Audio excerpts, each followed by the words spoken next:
ఈ భూమి మీద మన జీవితంలో ఎలాంటి స్థితి వచ్చినా, ఎలాంటి గతి వచ్చినా ఆయన నిన్ను విడువడు, ఎడబాడి. కాకపోతే కొంతకాలం శోధన అనేది ఉంటది, కొంతకాలం కష్టం ఉంటది, ఆ తర్వాత సుఖపడతావు. అప్పటి వరకు నీ విశ్వాసాన్ని ఏం చేయాలి? బలంగా కాపాడుకోవాలి. తండ్రి నాకేంటి ఇలా చేసావు, నన్నేంటి? అసలు మనకు రైట్ లేదు. You don't have any right. ఆయన చిత్తం. ప్రభువా నువ్వు నన్ను ఎడారిలో నడిపిస్తావా? నడిపించు తండ్రి. అక్కడ కూడా నువ్వే కదా నాకు తోడుగా ఉంటావు, నన్నేం వదలవు కదా నువ్వు. అగ్ని జ్వాలలో బడి వెళుతున్నప్పటికీ నాకు తోడుగా ఎవరుంటారు? మా నాన్న ఉంటాడు, నా తండ్రి ఉంటాడు. ఇంక నువ్వు నాతో ఉన్నప్పుడు నేను అగ్ని జ్వాలలో గుండా వెళ్ళినా నాకేం పర్లేదు. అందుకే జలములలో బడి నేను వెళ్ళినా అవి నా మీద పారవు, అగ్నిలో బడి నేను నడచిన జ్వాలలు నన్ను కాల్చజాలవు.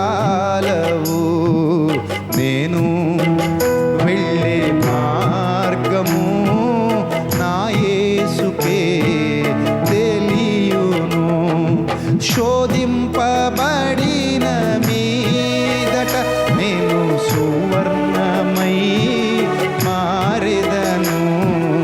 నేను వెళ్ళే మార్గము నా యేసుకే తెలియును. సో ఈ విశ్వాసం ఉన్నప్పుడు మనం వెతకాల్సింది వాక్యాన్ని మాత్రమే. అర్థమైందా?